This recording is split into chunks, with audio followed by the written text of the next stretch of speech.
আজকের এই বিষয়টি আমরা শ্রদ্ধা করে স্মরণ করছি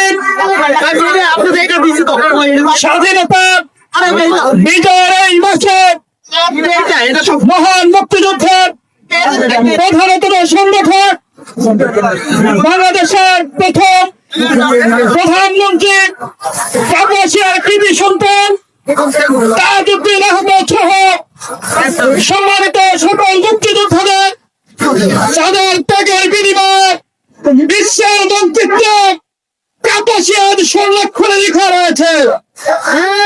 সংগ্রামী ভাইরা আমার, আমরা অত্যন্ত সৌভাগ্যবান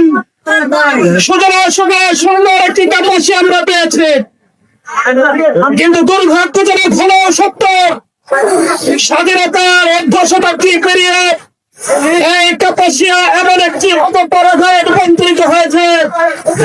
আজ থেকে প্রায় ৫০ বছর আগে যে মানুষটি কাপাসিয়া থেকে নিজের জীবিকার প্রয়োজনে বেরিয়ে গিয়েছিল, সে ৫০ বছর পরে এসে দেখছে তার সেই কাপাসিয়া এখন আগের চেয়ে আরো ভঙ্গুর, অনুপযোগী, অব্যবহার উপযোগী হয়ে গিয়েছে।